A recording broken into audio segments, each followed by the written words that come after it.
दुर्गा सप्तशती का 9वां अध्याय निशुंभ वध। पाठ प्रारंभ। ऋषि बोले, हे राजन, रक्त बीज के मर जाने पर एवं युद्ध में अन्य असुरों के भी मारे जाने पर शुंभ निशुंभ दैत्यों का क्रोध बढ़ गया। फिर दैत्यों की प्रधान सेना का साथ लेकर निशुंभ युद्ध में दौड़ा चला आया। उसके आगे पीछे दाएं बाएं बड़े बड़े दैत्य थे। वे क्रोध के मारे होंठ कांप रहे थे। शुंभ भी अपनी सेना के साथ मातगरों से लड़कर चंडिका को मार डालने की इच्छा से आ गया। दोनों दैत्य बादलों की तरह बाणों की वर्षा करने लगे। अपने बाणों के समूह से चंडिका ने उनके बाण काट दिए। फिर शस्त्र समूह से उन दैत्यों के अंगों पर प्रहार किया। निशुंभ ने तीखी तलवार तथा चमचमाती ढाल उठा ली। देवी के पराक्रमी वाहन सिंह के सिर पर प्रहार किया। अपने वाहन पर इस प्रकार प्रहार होते देख देवी ने अक्षुप्र नामक बाण द्वारा निशुंभ की बड़ी तलवार तथा 8 चंद्रों वाली ढाल भी काट दी। तलवार और ढाल के काटे जाने पर उस दैत्य ने शक्ति चलाई। उसे आते देख देवी ने चक्र द्वारा उसके 2 टुकड़े कर डाले। वह रथ पर बैठा हुआ था। उसकी बड़ी बड़ी अनुपम 8 भुजाएं थी। उनमें 8 भयंकर शस्त्र शोभायमान थे। उन भुजाओं से सारे आकाश को ढांपकर वह शोभित हो रहा था। उसे इस प्रकार आता देखकर देवी ने शंख बजाया और धनुष की अत्यंत दुखद ठंकार की। समस्त दैत्यों के तेज नष्ट करने वाले घंटे का शब्द करके उससे रिसाव को भर दिया। तब सिंह ने भी बड़े हाथियों के महामद को दूर करने वाली बड़ी भारी गर्जना लगाई। उसके द्वारा आकाश, पृथ्वी और 200 दिशाएं गूंज उठी। भयानक शक्ति चलाई। अग्नि को पहाड़ की तरह आती हुई देखकर देवी ने भारी उल्का से उसे दूर हटा दिया। शुंभ ने फिर सिंहनाद किया। उससे त्रिलोकी गूंज उठी। हे राजन, उस सिंहनाद का इतना घोर शब्द जैसे कि वज्रपात हो। उसने बाकी शब्दों को परास्त कर दिया। तब शुंभ द्वारा छोड़े हुए बाणों को देवी ने तथा देवी द्वारा चलाए गए बाणों को शुंभ ने अपने अपने उग्र बाणों द्वारा सैकड़ों हजारों टुकड़े कर दिए। तब चंडिका ने कुपित होकर शुंभ को शूल से मारा। उससे लगते ही वह मूर्छित होकर पृथ्वी पर गिर पड़ा। 10,000 भुजाएं बना ली। फिर चक्रों का प्रहार करने लगा। तब घोर संकटों का नाश करने वाली भगवती दुर्गा ने अपने बाणों से चक्र तथा सभी बाणों को काट गिराया। तब निशुंभ दैत्य ने आवर्त होकर चंडिका के वध के लिए हाथ में गदा को लेकर बड़े वेग से भागा। वेग से आते हुए उसकी गदा की तीखी तलवार के द्वारा चंडिका ने काट दिया।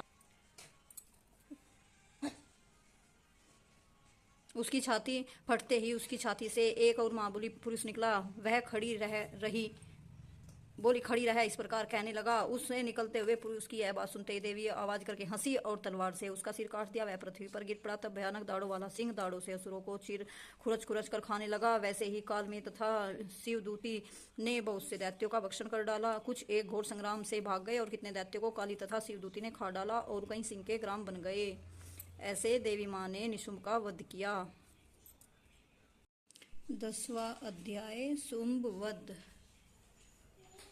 ऋषि बोले, अपने प्राण प्रिय भाई निशुंभ की मृत्यु को देखकर इस प्रकार सेना को भी मारता देखकर कुपित होकर शुंभ कहने लगा, अरे दुष्ट दुर्गे, तू बल के घमंड से गर्व मत कर। अरे अहंकारिणी, तू तो अन्य स्त्रियों के बल के सहारे लड़ रही है। देवी बोली, अरे दुष्ट, मैं अकेली हूँ। संसार भर में मेरे समान दूसरी है कौन? ये तो मेरी विभूतियाँ है, मुझ में ही प्रवेश कर रही है। इतना कहते ही ब्रह्माणी आदि सभी शक्तियाँ उस देवी के शरीर में समा गई। अकेली अंबिका रह गई। देवी बोली, मैं अपनी ऐश्वर्य शक्ति संपन्न, मैंने सभी रूप समेट लिए। अब तो अकेली युद्ध में खड़ी हूँ, तू भी स्थिर हो जा। ऋषि बोले, तब सभी देवता तथा दैत्यों के देखते देखते देवी और शुंभ दोनों में युद्ध छिड़ गया।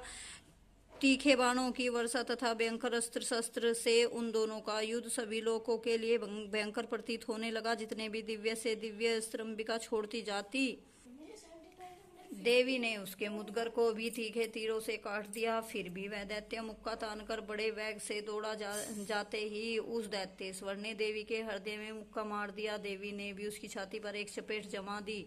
देवी की उस चपेट के लगते ही वह दैत्यराज पृथ्वी पर गिर पड़ा। गिरकर भी सहसा उसी प्रकार उठ खड़ा हुआ। तब उछलकर देवी को उठाकर आकाश में स्थित हो गया। वहां भी निराधार होकर वह चंडिका देवी के साथ युद्ध करने लगा। आकाश में उस समय दैत्य तथा चंडिका का आपस में घोर युद्ध हो रहा था। उस दुरात्मा के मरते ही सारा जगत स्वस्थ और प्रसन्न हो गया। आकाश भी बहुत ही साफ दिखाई देने लगा। पहले ही उपद्रवी मेघ उठ रहे थे तथा उल्कापात हो रहे थे, वह सभी शांत हो गए। दैत्यों के मारे जाने पर नदियां भी अपने अपने मार्ग पर चलने लगी। उसकी मृत्यु होते ही सभी देवताओं के मन प्रसन्न हो गए। गंधर्व मनोहर गायन करने लगे। अप्सरागण नाचने लगी। दूसरे बाजे बजाने लगे।